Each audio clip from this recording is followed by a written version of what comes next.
पुराणों में मल्लिकार्जुन ज्योतिर्लिंग से संबंधित कथा इस प्रकार है। एक बार शिव पार्वती के दोनों पुत्र कार्तिकेय और गणेश विवाह के लिए आपस में कलह करने लगे। कार्तिकेय का कहना था कि वे बड़े हैं, इसलिए उनका विवाह पहले होना चाहिए, किंतु श्री गणेश अपना विवाह पहले करना चाहते थे। इस झगड़े का फैसला कराने के लिए दोनों अपने माता पिता के पास पहुंचे। उनके माता पिता ने कहा कि तुम दोनों में जो कोई इस पृथ्वी की परिक्रमा करके पहले यहाँ आ जाएगा, उसी का विवाह पहले होगा। शर्त सुनते ही कार्तिकेय जी पृथ्वी की परिक्रमा करने के लिए दौड़ पड़े।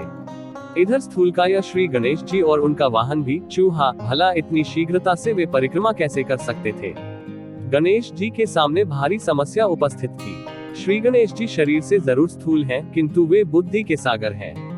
उन्होंने कुछ सोच विचार किया और अपनी माता पार्वती तथा पिता देवाधिदेव महेश्वर से एक आसन पर बैठने का आग्रह किया। उन दोनों के आसन पर बैठ जाने के बाद श्री गणेश ने उनकी 7 परिक्रमा की, फिर विधिवत पूजन किया। इस प्रकार श्री गणेश माता पिता की परिक्रमा करके पृथ्वी की परिक्रमा से प्राप्त होने वाले फल की प्राप्ति के अधिकारी बन गए। उनकी चतुर बुद्धि को देखकर शिव और पार्वती दोनों बहुत प्रसन्न हुए और उन्होंने श्री गणेश का विवाह भी करा दिया। जिस समय स्वामी कार्तिकेय संपूर्ण पृथ्वी की परिक्रमा करके वापस आए, उस समय श्री गणेश जी का विवाह विश्वरूप प्रजापति की पुत्रियों सिद्धि और रिद्धि के साथ हो चुका था। इतना ही नहीं, श्री गणेश जी को उनकी सिद्धि नामक पत्नी से शुभ तथा रिद्धि नामक पत्नी से लाभ, ये 2 पुत्र रत्न भी मिल गए थे। भ्रमणशील और जगत का कल्याण करने वाले देवर्षि नारद ने स्वामी कार्तिकेय से यह सारा वृतांत कह सुनाया। श्री गणेश का विवाह और उन्हें पुत्र लाभ का समाचार सुनकर स्वामी कार्तिकेय जल उठे। इस प्रकरण से नाराज कार्तिक ने शिष्टाचार का पालन करते हुए अपने माता पिता के चरण छुए और वहां से चल दिए। माता पिता से अलग होकर कार्तिक क्रौंच पर्वत पर रहने लगे।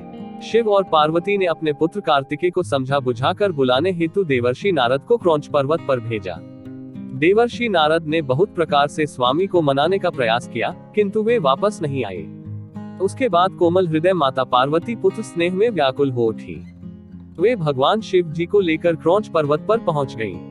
इधर स्वामी कार्तिकेय को क्रौंच पर्वत अपने माता पिता के आगमन की सूचना मिल गई और वे वहां से 3 योजन अर्थात 36 किलोमीटर दूर चले गए।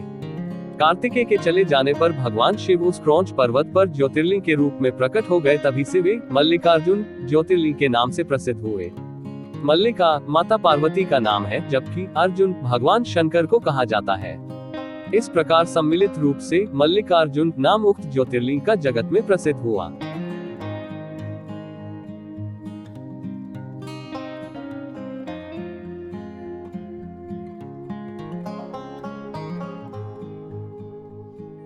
एक अन्य कथा के अनुसार क्रौंच पर्वत के समीप में ही चंद्रगुप्त नामक किसी राजा की राजधानी थी।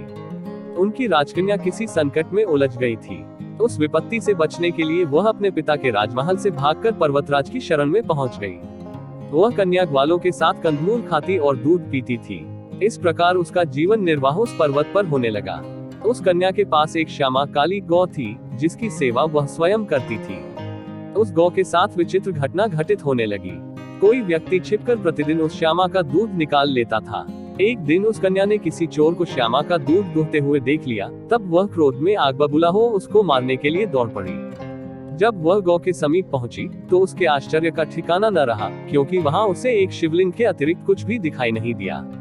आगे चलकर उस राजकुमारी ने उस शिवलिंग के ऊपर एक सुंदर सा मंदिर बनवा दिया। वही प्राचीन शिवलिंग आज मल्लिकार्जुन ज्योतिर्लिंग के नाम से प्रसिद्ध है। इस मंदिर का भलीभांति सर्वेक्षण करने के बाद पुरातत्ववेत्ताओं ने ऐसा अनुमान किया है कि इसका निर्माण कार्य लगभग 2000 वर्ष प्राचीन है। इस ऐतिहासिक मंदिर के दर्शनार्थ बड़े बड़े राजा महाराजा समय समय पर आते रहे हैं।